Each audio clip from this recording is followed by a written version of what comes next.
All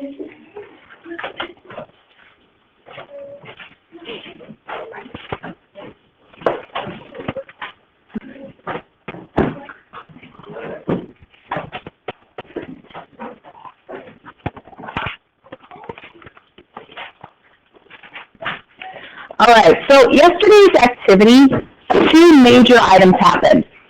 First thing, we did our secondary practice of decoding Shakespeare's text. That means what we were doing is we were attempting to understand and translate what Shakespeare was saying. Second, you folks received your script for which scene you're going to perform as your last assessment. So, getting the script, practicing decoding his language. How is that preparing you to perform a scene from his comedic play?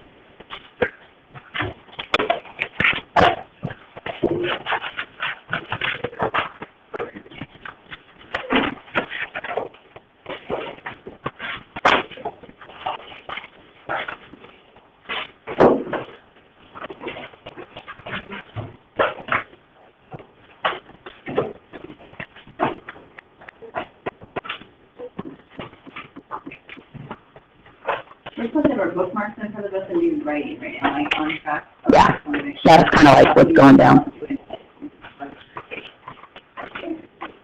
Not at all, not at all. Once you've got that statement written down, you can just flip your bookmark to the back. If you're still writing, finish it up. Okay, back side of the bookmark. 415 helps you practice 4 out of the 9 concepts that your performance is going to be graded on. So 415 helps you practice concepts 1 and 3. And you practice concepts 4 and 8. Again, you practice concepts 1 and 3 with activity 415. And you practice concepts 4 and 8. So once you got a cat eyes, you can put that bookmark away. Springboard, we're going to open it to page 299. It's going to be pretty quick.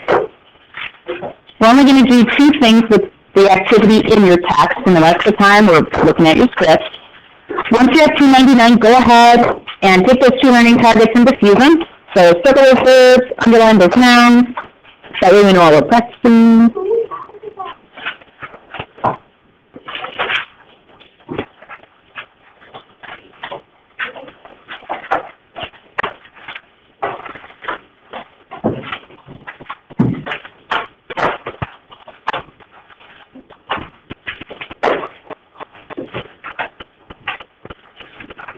All right, now right below those 2 learning targets, this is the second and last piece we're going to write in our text for today.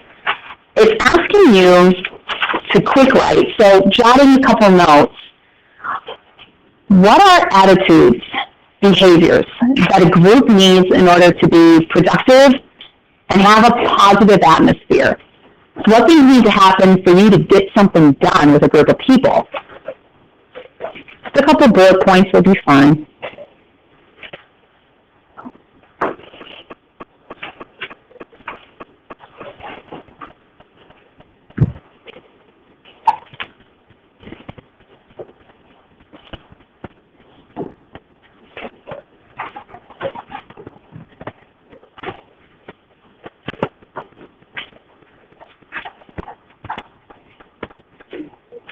Take about 1 more minute, jotting down ideas.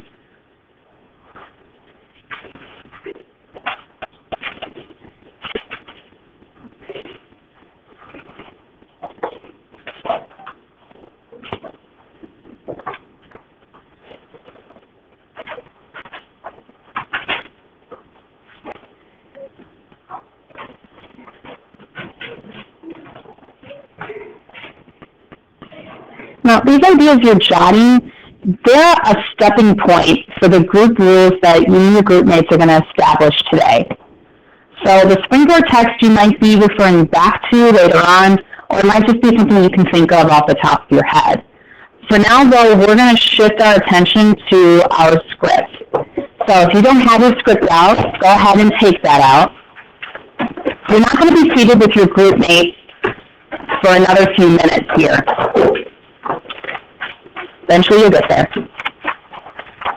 Now, what's popped up on the screen, it's a reminder for those of you that were here. This is brand new for those of you that were absent. Okay? Number one item about the script is the due date. The work on your script is due next Wednesday. You've got to remember that. And there's 2 assignments associated with it. You interpret or you translate Shakespeare's language on the left-hand side of your script. Right-hand side, you develop what's going to be your stage cue and direction for your character once we determine who our characters are. All right? Now remember, if you don't have this 100% done, you do get dismissed from your group. Your group has the opportunity to save you, but it's completely at their discretion. Remember, if you do not get saved by your group, you end up having to perform a monologue by yourself, and your grade gets severely reduced. So keep that in mind. If you're one of those people that kind of fails to get your work in on time, or you just push it under the rug and hope no one notices, you can't do it this round. So just make sure you take care of it, okay? All right, let's go ahead and move on. The one piece I told you we were going to save for today, we now get to do, and that's casting our characters. So, luckily, most groups have almost everybody there. Even if you have a person who's absent today, their role is going to be cast. So, we're going to make sure that we get it taken care of. And we're going to do it the right way.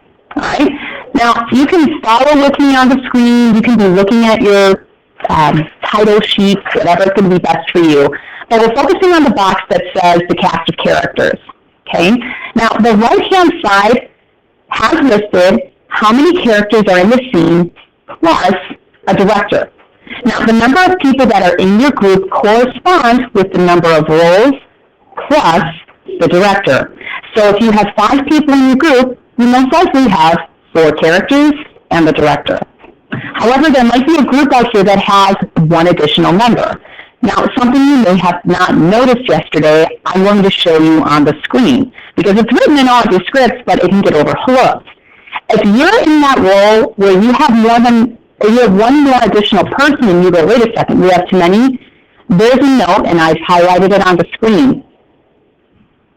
Certain groups have characters that can be played by more than one person. So let's say that there's only 5 characters plus a director, and then we have 7 people. You place an additional person in that role that can be duplicated. Okay? If you're confused by that, when we get to breaking it down, you let me know Ms. Matthews know, and we can help you out. Okay? Now, let's go ahead and get more descriptive in terms of how do you cast someone appropriately. It's really, really hard to not think a little selfishly with this assessment, because we're always trying to look at something of, okay, I want this role because I don't have to do as much. We all get that. I would have done it if I were in your position too. But we've got to choose based on being successful as an entire group. So the first role, so to speak, that people always want is the director, because they think the director doesn't have much to do. Lie. Hardest one requires the most work. Here's what you have to look out for if this is what you're wanting to do. Number 1, you have the most work in the packet than anyone. Not only are you translating all the lines, just like we all do, you also have to provide stage cues for every character throughout the scene. That's a lot of writing involved. Okay? Second responsibility of the director. Yes, you do have lines to memorize. Yes, you do act. You don't get out of it. You're going to be introducing and closing the scene, and it must be memorized. So you do have to speak in front of people. Lastly, you act as a replacement if someone is sick on performance day. So let's say that one person is not here on Wednesday, May 18th. You play their role.